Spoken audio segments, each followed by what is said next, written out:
So, good morning, brothers. This is our second section. The previous section we studied about why do we study liturgy and the recommendations given by the Sacrosanctum Concilium to teach liturgy in all the seminaries and religious houses, especially in the formation houses.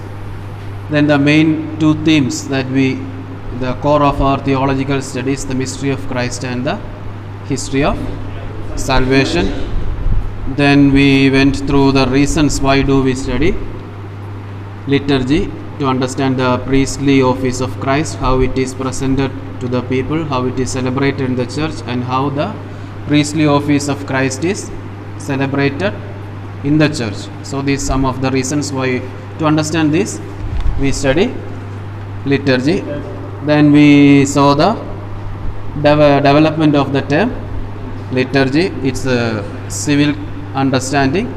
Then we came into the religious understanding of liturgy and the different meanings the term liturgy takes up during the course of history.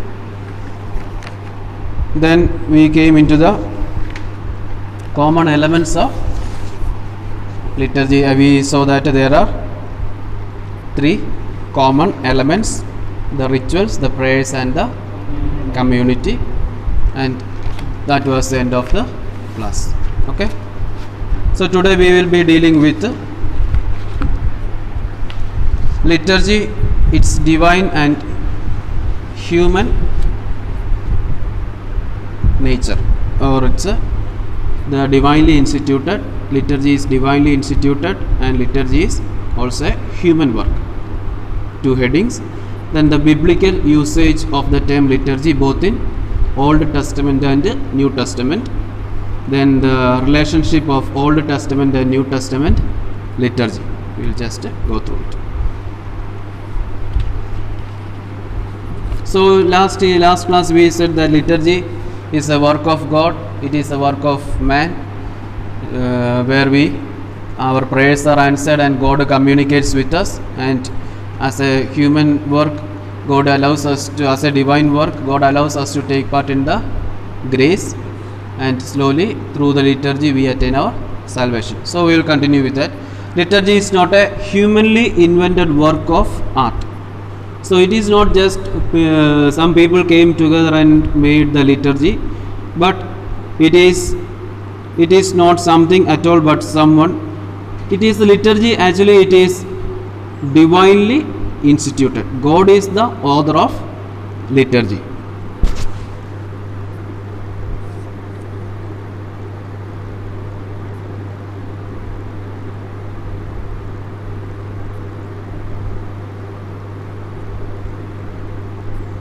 So God, why we say God is the author of liturgy?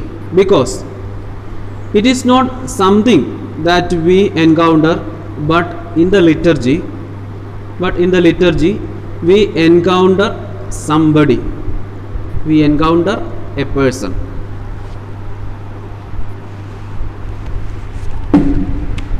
We encounter a person. Who is this person? It is Jesus Christ himself. So in the liturgy we encounter a person who is Jesus Christ, who becomes really present and active in the liturgy. So we encounter in the liturgical celebration, we are not dealing with something, but we are encountering a person, and that person is Jesus Christ, who is present and active in the liturgy.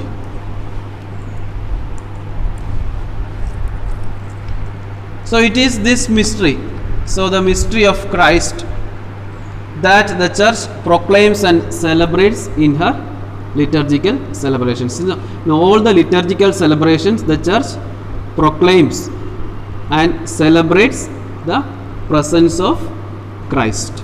Okay, that is taken from Catechism of the Catholic Church, number 1068, CCC 1068.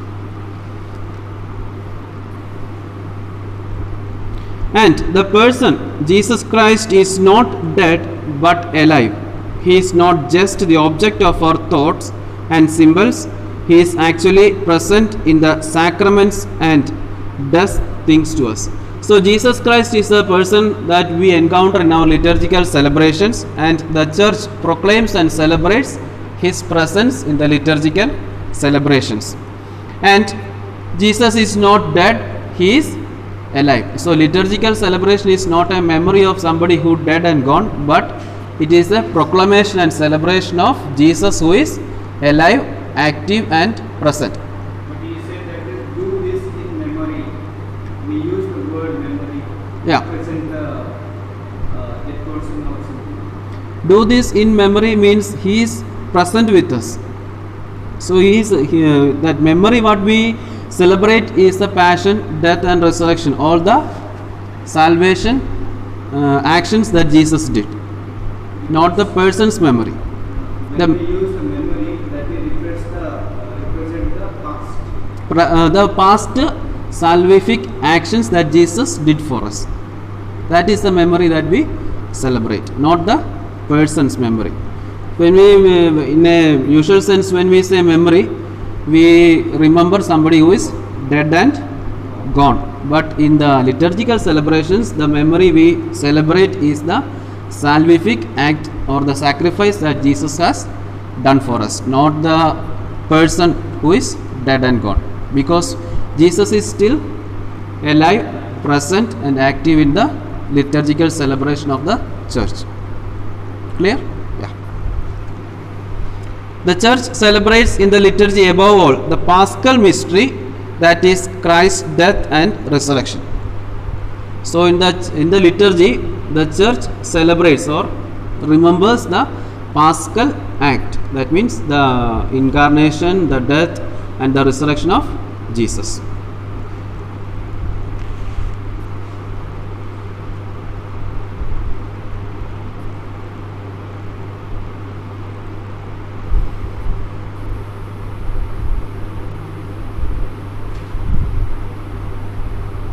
Am I clear to you? Okay, then we continue.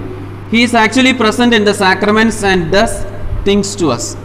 So he is actually present in the sacraments and he does things to us. So something he is offering to us through the sacraments or the liturgical celebration. So through these sacraments or through the liturgical celebration, Jesus is communicating to us, or God is communicating to us through Christ.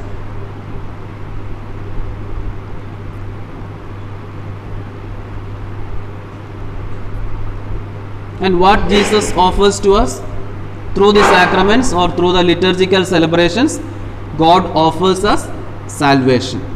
So through the liturgical celebration of the sacraments, God offers us salvation.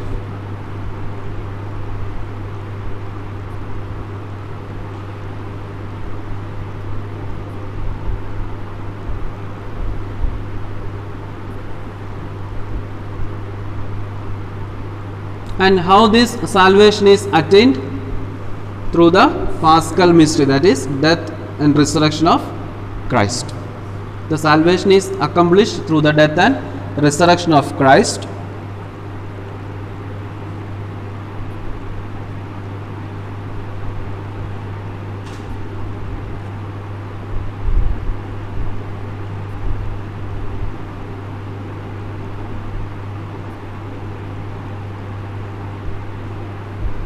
However, these past events of redemptive actions are not repeated as if they are incomplete when first done in history. So in the liturgical celebration, we are not just repeating what has happened in the past, but we are celebrating the memory. Okay.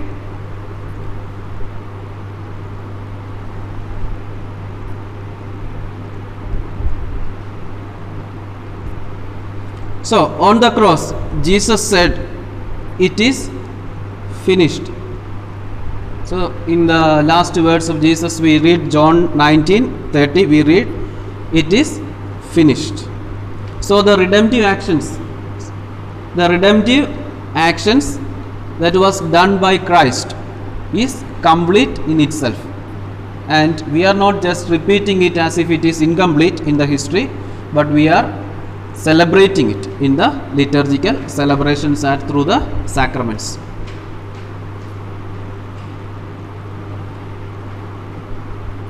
It is the celebrations that are repeated again and again.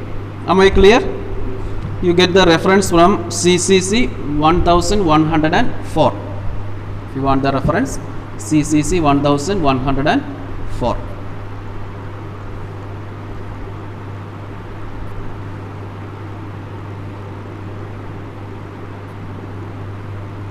So, therefore, we can say that the Christian liturgy is not only recalls the events that saved us, but actualizes them, makes them present even today.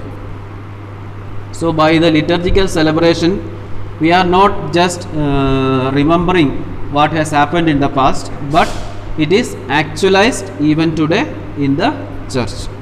So it is present even today in the church. It is not just a remembrance or not just a repetition, but it is a presenting what has happened in the past, the actualization of the past events.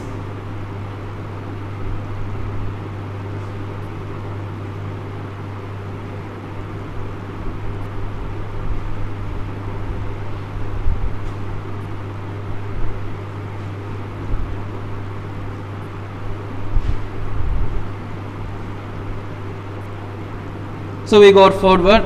In the Christian liturgy, it is not, as brother asked the doubt, in the Christian liturgy, it is not a mere remembrance of Christ. So the Christian liturgical celebration is not mere a remembrance of Christ that takes place. So in the Christian liturgical celebration, we are not just remembering Jesus Christ like a dead man. We are not just celebrating the memory of a person who is dead and gone. No. Okay. But in the liturgical celebration of the church, we encounter Jesus as he really is alive,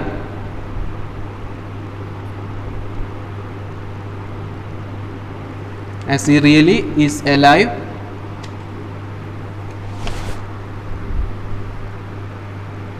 active,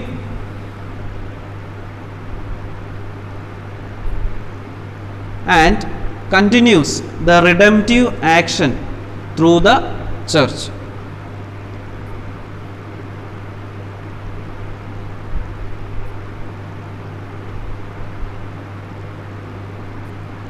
So as we said in the beginning, in the liturgical celebration, we encounter a person, that is Jesus Christ, who is active, who is alive, and who continues his redemptive action through the church.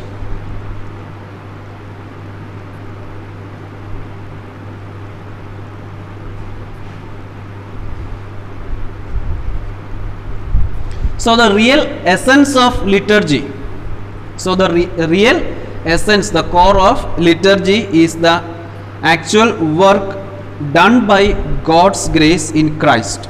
So the core of our liturgical celebration is the work done by God through Jesus Christ. So that is the core of liturgy. God is communicating with us. That is the core of liturgy.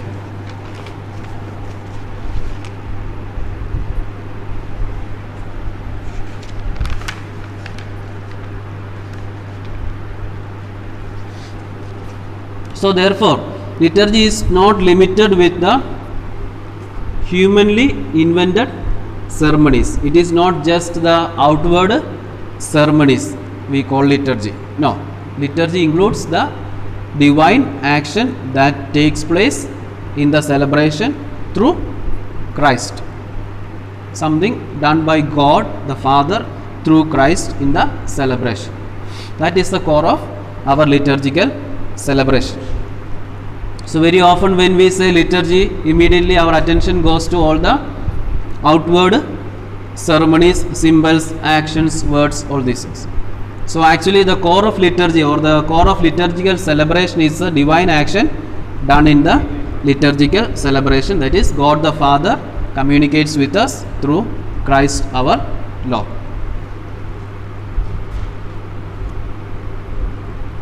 So liturgy is not merely something we do, but something God does for us. So liturgy is something, not something done by human actions, but it is something done by God for the people or for the faithful.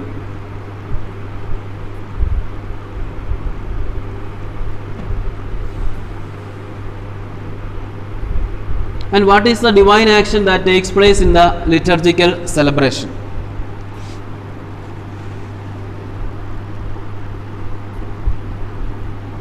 What is the divine action that takes place in the liturgical celebration? We have already mentioned it before.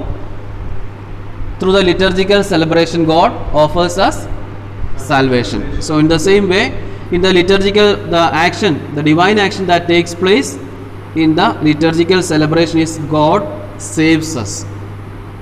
God saves us and He cleanses us from our sins and He offers us holiness. So the forgiveness of sin is takes place in the liturgical celebration. Then the salvation is offered to us, and when we are cleansed from our sins, God offers us holiness. So salvation, forgiveness of sins and holiness, these are the three things that is offered to us by God through the liturgical celebration.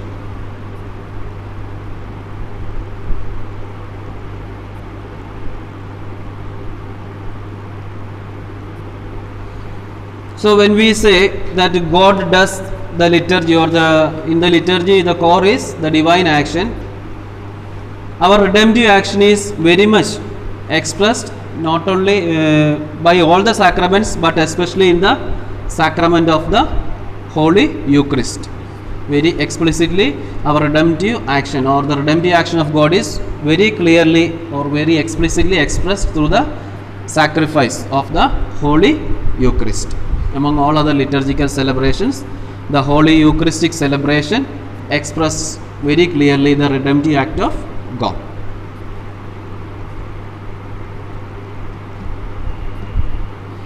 So in Catechism of the Catholic Church says, it is in the liturgy, especially in the divine sacrifice of the Eucharist, that the work of our redemption is accomplished. CCC 1068. 1068. Once again I will read. It is in the liturgy, especially in the divine sacrifice of the Eucharist, that the work of our redemption is accomplished. So all other sacraments also communicates this redemption given by God, but in the sacrifice of the Holy Eucharist it is very clearly expressed. That's all. Sacraments are truly given by God. All sacraments are truly instituted by God. Or means created or given. All sacraments are instituted by God, but the symbols, the prayers, all these are human elements through which the grace of God is expressed. So there are both human and divine elements are present. When we look at the development of each sacraments, we see historical step-by-step development in the prayers and rituals in the course of history. That is a human element. But the core of that sacrament, the grace that which is given to the faithful, that doesn't change. That is the divine element of the sacrament. Clear?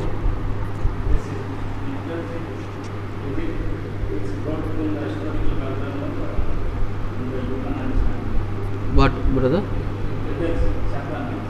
Each sacrament, it is instituted by God. There are also human elements. The human elements are the external part of the sacrament. That's the symbols, the prayers, the actions or the gestures that we use, the signs we use. All these are human elements. And the divine. The question that we ask is, liturgy comes from Liturgy is, that's what we were telling, liturgy is instituted by God. When we go through the Old Testament, the relation between Old Testament and New Testament, and all these, when we go through it, we will understand. From the history, step by step, the liturgy is developing. From the time of Israel, we have taken many things from the Old Testament in the New Testament. The sacrifice, the prayers, some of the symbols, all this. It has a Old Testament background also. When we study about the New Testament, the term liturgy used in Old Testament and New Testament, and the relation between Old Testament and New Testament liturgy, we will understand.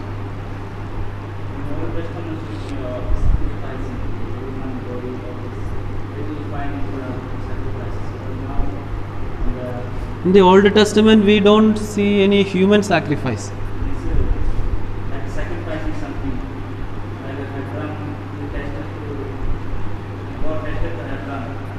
Is it okay if I clarify your doubt when we enter into the relation between Old Testament and New Testament? Is it okay? Or you want now? Okay, after class or no problem. Because now we are dealing with the divine and human institution of liturgy. Next one is the use of liturgy, the term liturgy in the Old and New Testament. Then the third portion comes the Old Testament and New Testament relation of liturgy. So there we will clarify this doubt. Is it okay, brother? Yeah.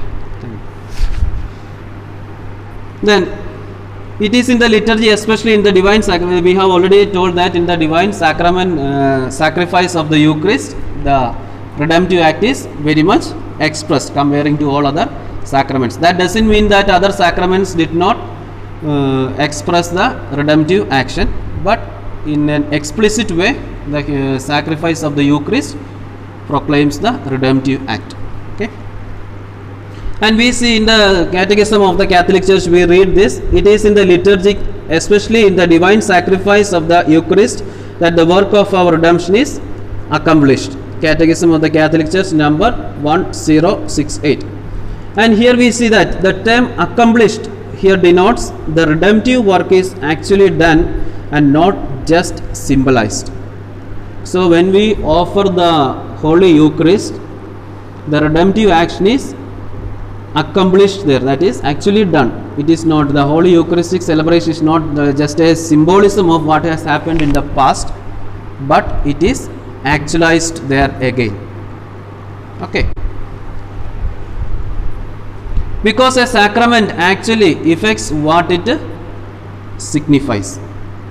So through the celebration of the sacrament, the grace is imparted to the faithful. It is not just a symbolism or not just a memory we are celebrating there, but it is a sacrament imparts the grace what it signifies. So in the Holy Eucharist, it signifies the body and blood of Christ, and what we receive in actual reality, we receive the body and blood of Christ. Thus, through the liturgy, Christ our Redeemer and High Priest continues the work of our redemption. So, through the liturgical celebration, Christ continues. We said that Christ is still alive, active and present in the church, and continues his salvific act through the church, through the liturgical celebration. In fact, in all the sacrament, Christ is really present and acting on our souls, saving and sanctifying them. So in every sacrament celebrated in the church or in every liturgical celebrations, Christ is really present, is acting on our souls. So he is working on our souls. How? By saving and sanctifying them.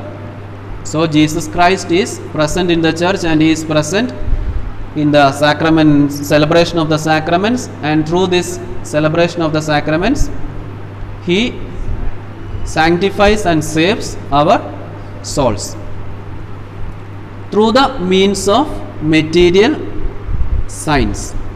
So in every sacrament there are some signs and symbols. Jesus through these uses these signs and symbols as a means to convey his grace or to impart his grace to our souls. So that signs and symbols are human elements. The grace through which it is, the grace that we receive through these signs and symbols or through the liturgical celebration is the divine element. Am I clear?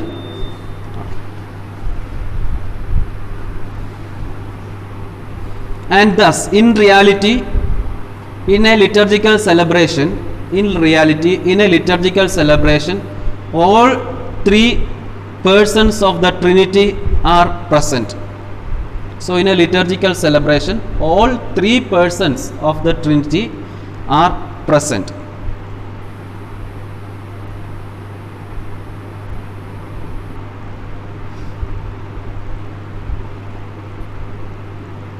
The Father becomes God with us, Emmanuel. The Father becomes God with us. In one word we say Emmanuel. In his Son Jesus Christ. So God with us, the Father, God comes to us through his Son Jesus Christ, and we say Emmanuel. And the Son becomes present to us in the church through the Holy Spirit. So every liturgical celebration is guided by the Holy Spirit, and through the Holy Spirit Christ is present to us, or present in the liturgical celebration, or he is present in the church. So Father, Son and the Holy Spirit, all three persons of the Trinity are present in the church. So we start with the human element in the institution of liturgy.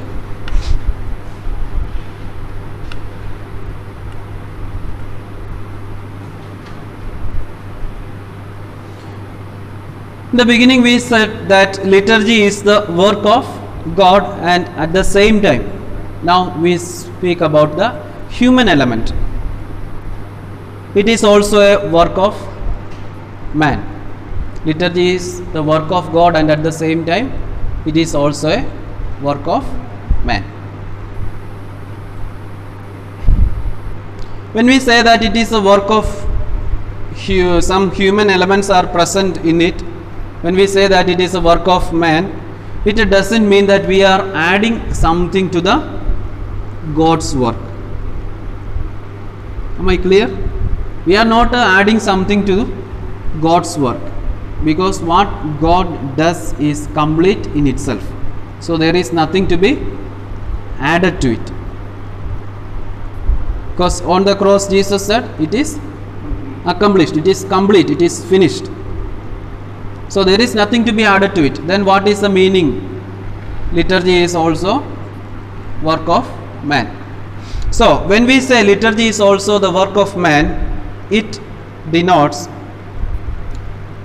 a participation in God's work. So we are participating in what God does.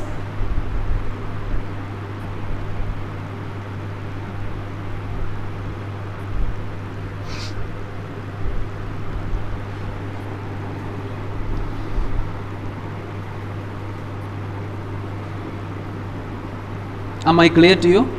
So when we say liturgy is a human work, or human element is present in that, it doesn't mean that we are adding something, or we are adding something is lacking in the work of God and we are adding to it. No. So God does the work of liturgy, or liturgy is the work of God, and we are, as human beings, we participate in the God's work. That is the meaning. We say liturgy is also human work. Okay. So in Catechism of the Catholic Church, CCC 1069, reference 1069 CCC. In the Christian context, liturgy means the participation of the people of God in the work of God. the participation of the, right, in the Christian context, liturgy means the participation of the people of God in the work of God. So God impart to us the salvation through the celebration of the liturgy, and He allows us to participate in it with the help of signs and symbols. Clear? Yeah. So thus, through the liturgy or through the liturgical celebration, God gives us the dignity of, God gives us the dignity of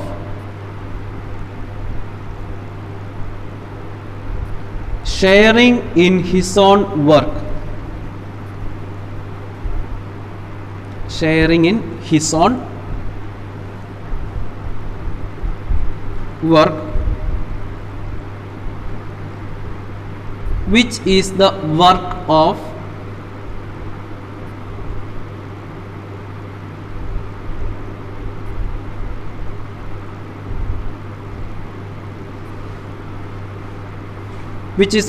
our redemption.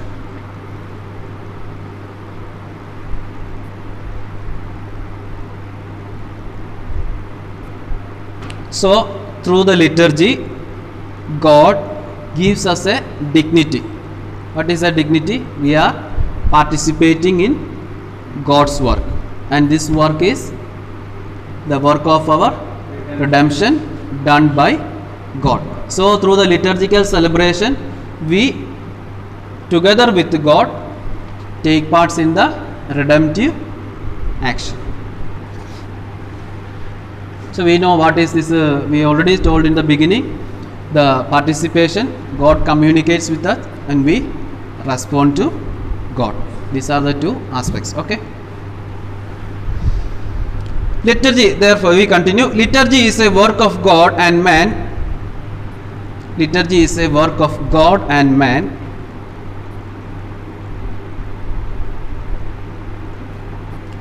together, because it is a work of the church.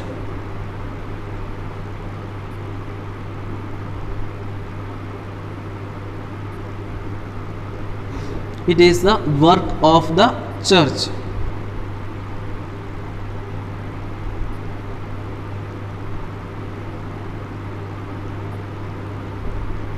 Because it is the work of the church. So the liturgy is celebrated within the church where God is present, and the faithful also is part of this church, and this church is called the mystical body of Christ. So this church is called the mystical body of Christ.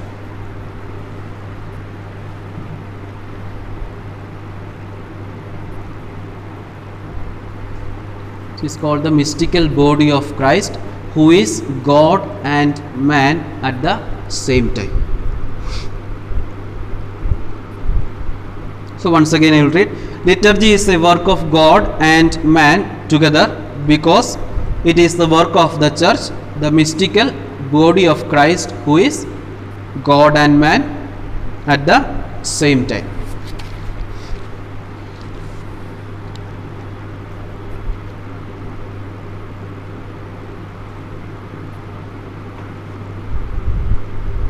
Therefore, as the head of the mystical body, the church, he is no more separate from the body. As the head of the mystical body, the church, Christ is no more separate from the body. That is why we say that liturgy is a celebration of liturgy is the work of both God and man, because it is the work of the church, which is the mystical body of Christ, who is God and man at the same time, and Christ is the head of the mystical body, the church, so he cannot be separate from the church. Clear? Any confusion or any doubt? Okay.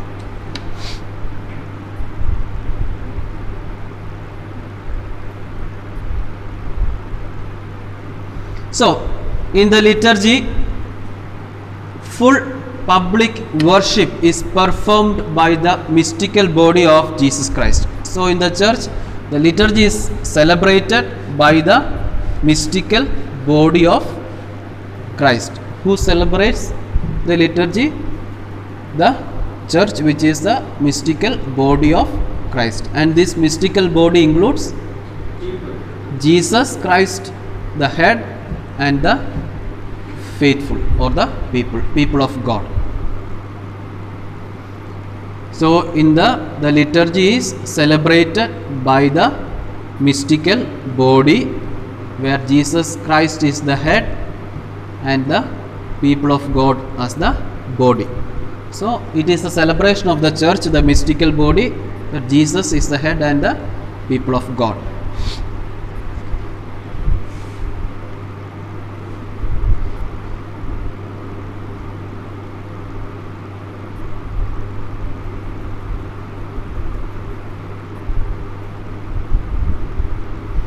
Therefore, every liturgical celebrations, because it is an action of Christ the priest, every liturgical celebration of the church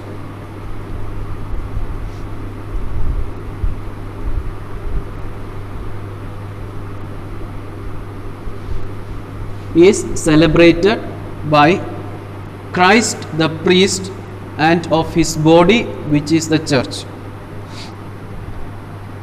So every liturgical celebration, Christ is the priest for the people of God.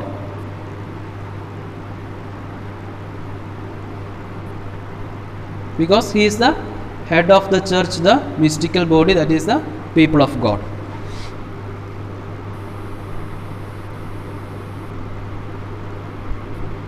And it is the most sacred action. So the liturgical celebration of the church is the most sacred action, because it is done by Christ and the people of God as one body, the mystical body of Christ or the church. So the liturgical celebrations in the church is the most sacred actions or most sacred celebrations. And Catechism of the Catholic Church 1070 says, no other action of the church can be equal in its efficacy to the liturgical celebrations of the church. So we cannot replace any liturgical celebration with any ordinary devotions. Am I clear? So for example, today we cannot replace the liturgy of the hours with the Way of the Cross or Holy Rosary or any other private devotions. Am I clear to you? Okay, these all are part of our day-to-day life of the church. Rosary is part of our devotion, Way of the Cross is a part of our devotion. Everything is there. But the liturgical celebrations, we cannot replace the liturgical celebrations with these devotions. Okay. The reference you will see in CCC 1070. Now we come to the next section, the biblical usage of the term liturgy.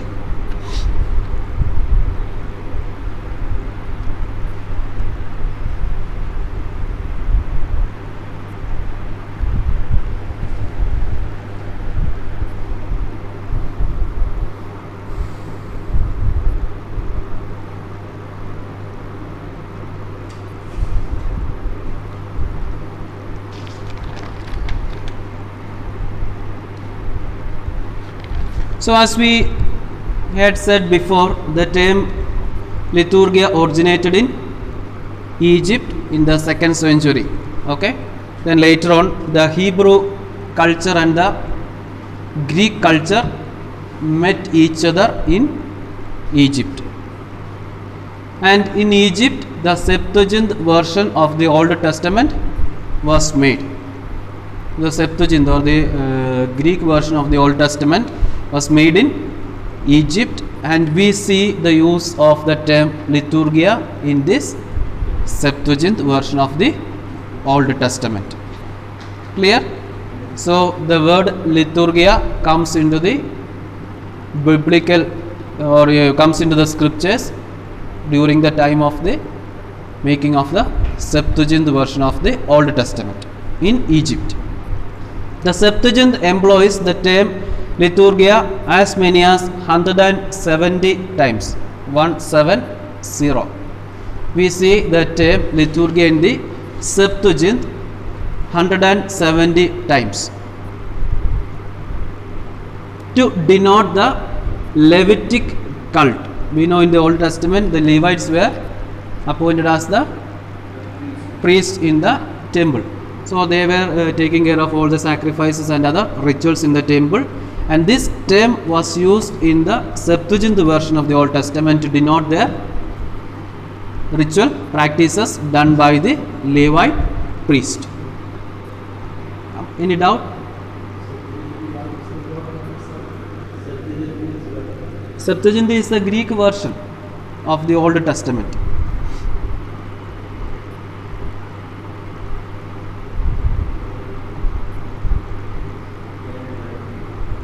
SEPTUAGINT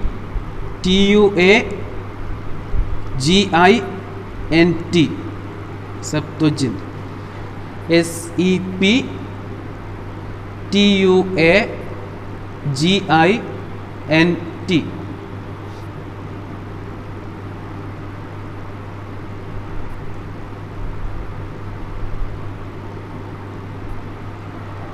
Clear?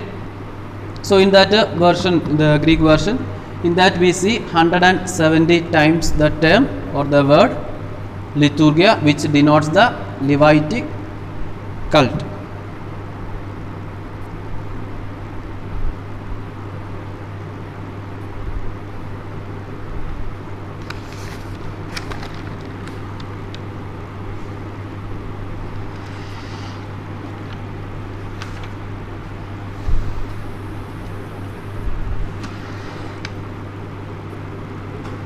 So we don't know how this word came into the sacred text of the Israel, because in Egypt it was used as a civil, it had a civil usage, and during the time of the creation of Septuagint they adopted this word to denote the rituals done by the Levites in the temple.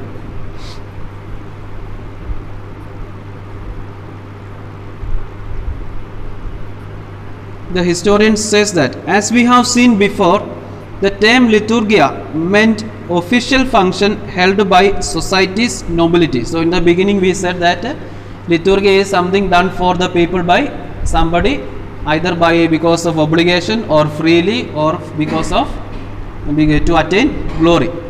So it was some action done by the nobility for the people. So that may be the reason the term had such a nuance, an action done by a nobility, and for Israelites the rituals that was done in the temple was of something of noble character, and so they adopted this term to denote the Levitic cult or the rituals in the temple. That can be the one of the reasons why it entered into the scriptures of Israel.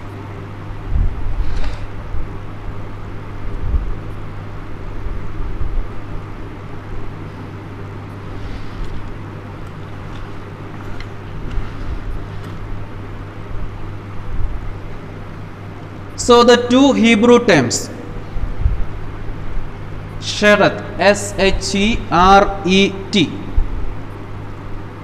S-H-E-R-E-T, Sheret,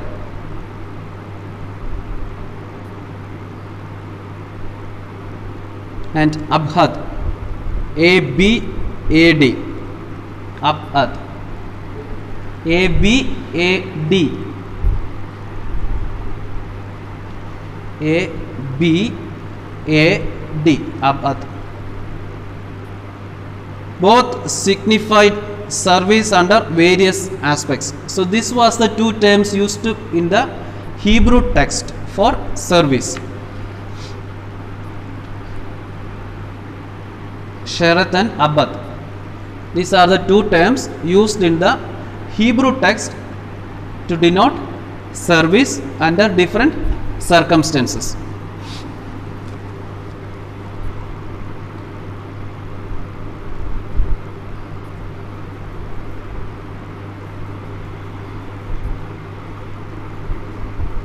Sheret means a willful service.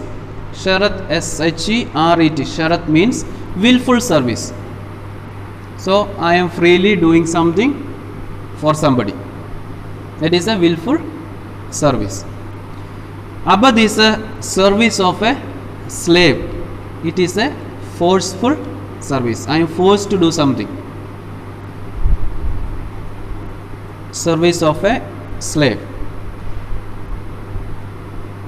The slave is forced to serve his master. Whether he likes or not is not the question. And these two words were replaced by liturgia in the Greek text or in the Septuagint.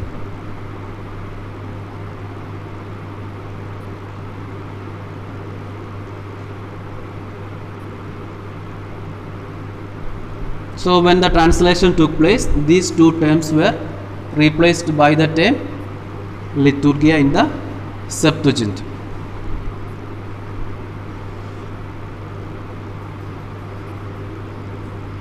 In the New Testament, we see 15 times the term liturgia. In the Old Testament, we see it 170 times. In the New Testament, we see it 15 times, 1-5.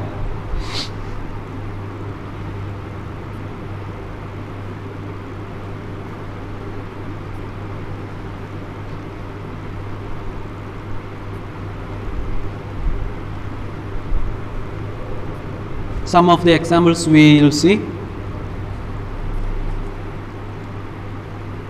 And all these usages has different meanings. We said that it is used in the New Testament for 15 times and with the different meanings. Though they use it for that to denote some service, it has got a different nuances. Okay. So example number 1. It is used in Romans chapter 13 verse 6.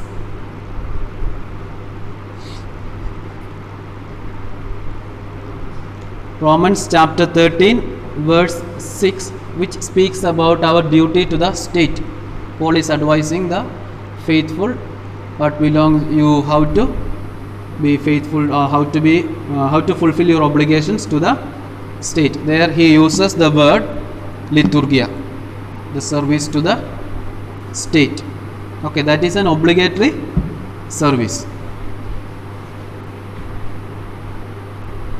The Old Testament priestly office of Zechariah, that is Gospel of Luke chapter 1 verse 23.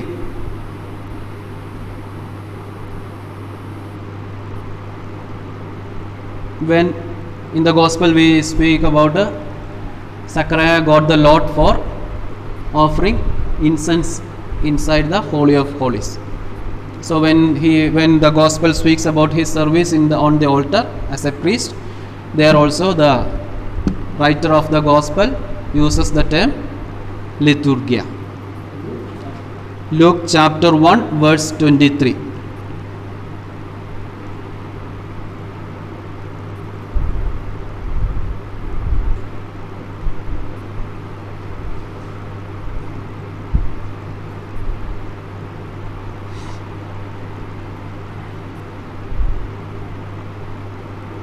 Then next example is Hebrew chapter 8 verse 2.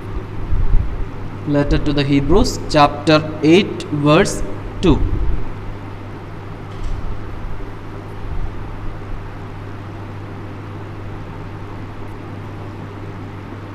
Here it is used as a service to the temple or minister to the temple. We are all called to minister the temple of God. Then again Romans chapter 15 verse 16. Romans chapter 15 verse 16, where Paul speaks about spiritual sacrifice of the Christians. Spiritual sacrifice of the Christians. Here also we see the term liturgia.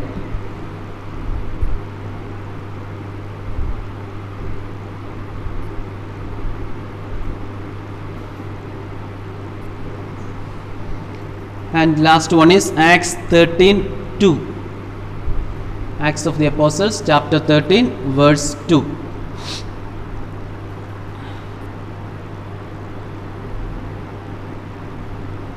Here there is a reference about Christians who made liturgy to the Lord at Antioch. It's a reference about Christians who made liturgy to the Lord at Antioch. There we will read they were worshipping. We see a term like that. They were worshipping. So in the original text it is used